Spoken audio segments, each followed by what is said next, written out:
Well, greetings, YouTube model people. How is it going? All right, coming at you here with my 2025 model build wrap up video. So, a lot of people are doing a year in review video, and I thought I would throw my hat in the ring again. And we've been doing this format for the last 2 years now, and people seem to like it. So, we're going to just get blazing along. I'm not going to be too wordy on this one. We're just going to tell you what the builds are, and that's about it.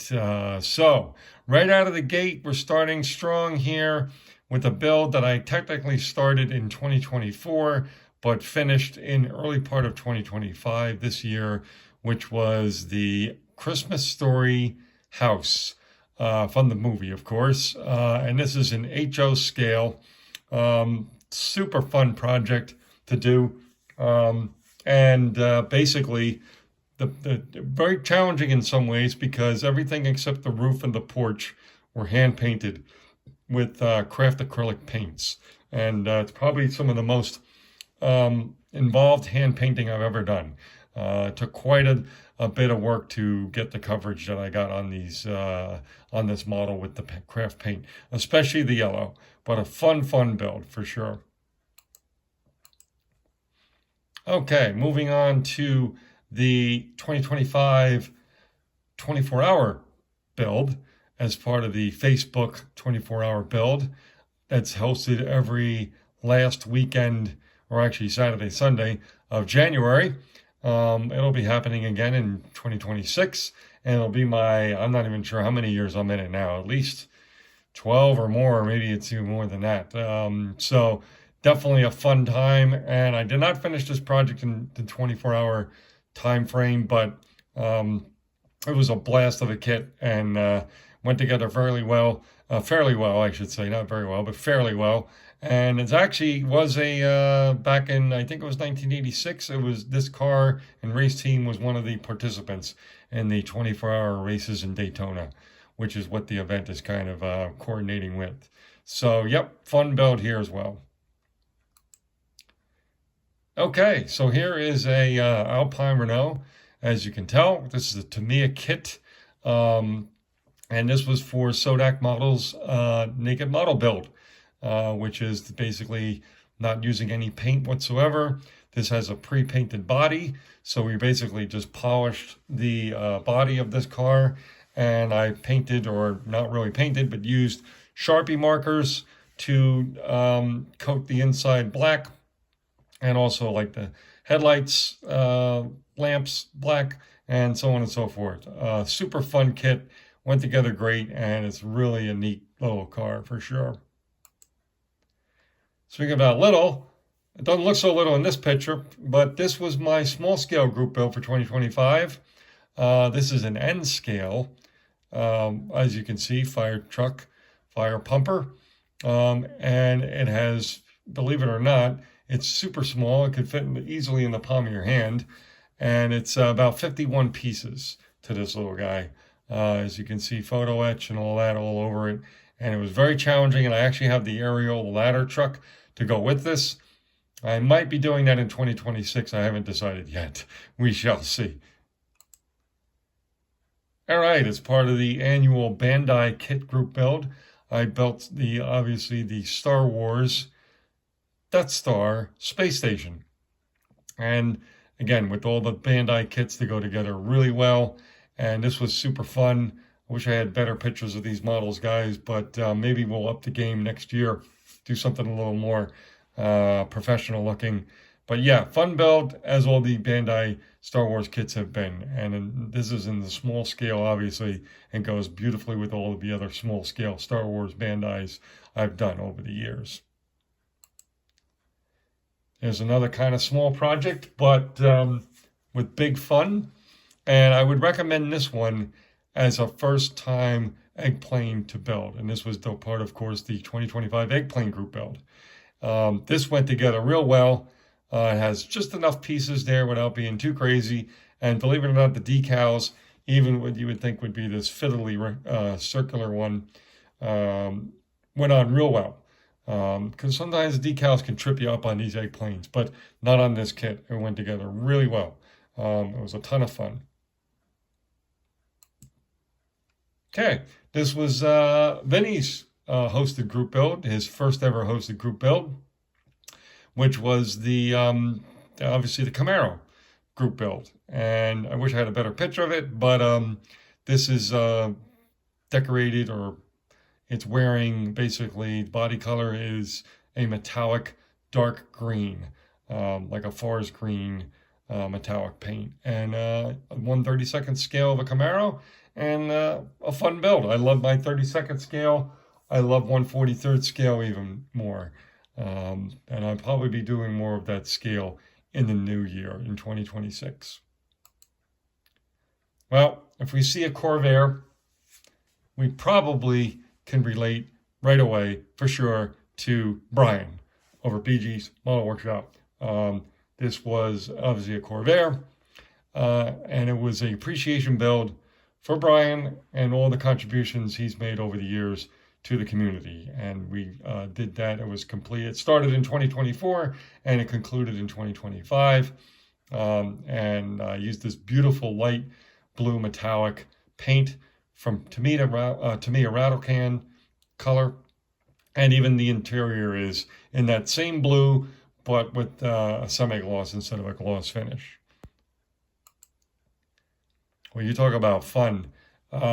This was part of the Frank Frizzo at Frizzo's Model Garage appreciation build, and really feel better build, since Frank had been battling some health issues, quite serious ones. And this was just to lift his spirits and make him feel well. Those who don't know, Frank is also a model train enthusiast in N scale. I didn't want to do N scale. I had this kit for a while. This is a HO scale, and of course this is Union Pacific's big boy locomotive. And boy, you talk about a real challenge to a point, but just fun. That's kind of my roots with model building, was started with electric trucking. US Electric Trucking was like a racetrack format. And then right after that, we decided to combine those, my friend and I, create a bigger set. And then we did away with that, and then started putting models on the table, and then put a train around the outside. So train stuff has some real meaning to me in the world of scale modeling and all that good stuff. Now I had to take two pictures because here's the tender behind it. And again, the only weathering I really did was this, as you can see, the streaking along here, and even on the locomotive, was with some pastel chalks, different shades. And I thought it came out pretty well. Okay, well, this was my USAC build that concludes in March of every year. And unfortunately, I was nowhere near done in time for March of 2025. But you know what? The end result I am super pleased with. If you go back in my videos, you can see the one-to-one car scene that this represents, and you would probably take away from it that it is a pretty good, kind of inspired by build as far as what it looked like. I always said I was going to go back and maybe add some more weeds, a little bit taller, but I haven't done that as of yet. And I'm kind of just settling on the way it looks, and I thought, it looks pretty good the way it is. So I haven't touched it since I completed it sometime, I think, in the middle to late summer. Okay, well, here is a nice little 1/43 scale BMW. Was built as part of Seamus's over in Ireland. Simi BMW, awesome guy, awesome channel, awesome builder. He had a BMW hosted group build, and this is what I built for that. Cool kit, lots of parts for a little 1/43 scale, and it's wearing a beautiful pearl green spray can color from Tamiya. So for the Cliff and Jamie G 2025 motorcycle group build, I built this wonderful Tamiya motocross bike, which it actually has a rider as well. And I'm working on the rider as we speak to try to get that finished up and added to the bike. But the bike was completed within the prescribed time frame, and it's a great entry point kit. Not an easy one to find, any of those motocross kits. I remember even I bought this maybe 6-7 years ago, 8 years ago, and at that time it was kind of pricey, and it's probably even more pricey. But it's a great entry point to the Tamiya motorcycle kits because it's not quite as heavy duty as some of the other ones, but it gives you the good idea of the flow and the sequence of putting a Tamiya motorcycle together. So would recommend a good one to start with. It fits very well as always with Tamiya, and it again, it doesn't overwhelm you with the engineering or the pieces that you need to put on. Here was my Rust Bucket group build, a Ford Tudor. Of course, the Rust Bucket group build hosted by Mars Garage, Marcella. And I went a little overboard with the rust on this guy, but you know what? It was fun. And it was using, for the first time ever, Marcella's rusting technique, using basically 3 different craft acrylic paints. And it turned out awesome. And I just went a little too far with it. I was really hoping to only go to about here with the rust, and then the rest would be body color below, like right there. But it went a little too far down. It's getting a little too carried away. But again, a lot of fun. It's always fun to do this type of weathered project.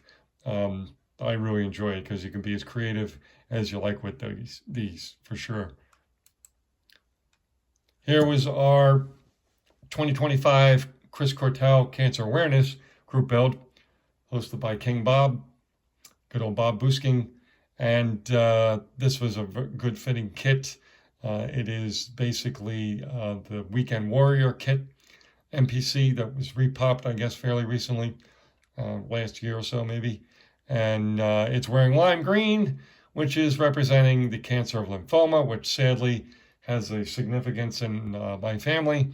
My aunt just died this past September from lymphoma, and my father died in March of 2017 from lymphoma. Different types of lymphoma, but lymphoma nonetheless. There's also other cancer colors featured here. You can't see it in this picture, but there are other cancer color ribbon colors represented.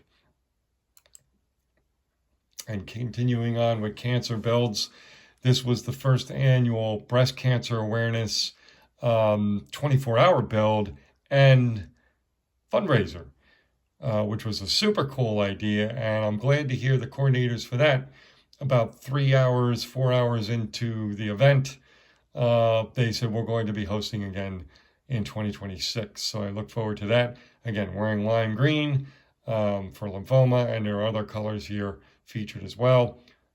Fun kit, has a lot of pieces to it.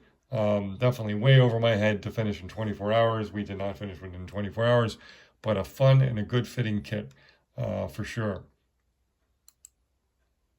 And here we are, folks. This was the last build for 2025. This is the Star Trek Enterprise from the original TV show.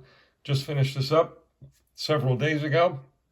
It's part of the Hobby Link International. Kenny and the crew had a 60th anniversary of Star Trek group build, and it's ongoing until late next year. Definitely jump in and check it out. I had a blast with this, although it's Polar Light kit, and it was quite challenging, even though it's supposed to be a snap kit. I would beg to differ, and the decals kind of are sensitive and torn a few places, and had to repair them a bit. So not the best kit to work with, but it did come together in the end, and I'm quite happy with the end result. So, folks, that is all for 2025. As we say, that's a wrap. And I can't thank each and every one of you enough who have been following my channel, commenting on my videos, liking my videos, shout outs you've given me in 2025. It's been an amazing year. Look forward to another amazing 2026, or another great year, I should say, and in 2026, which is just, a day and 45 minutes away, because it's about 11:15 at night here on December 30th, 2025. So again, thank you all. And this will be my video also to wish you all a continued happy holiday season. Hope you had a great Christmas, Kwanzaa, and Hanukkah. And I hope you have a very enjoyable end of your year. With New Year's, please enjoy yourself and be safe. And we will be getting back to you in 2026. All right, folks. Cheers.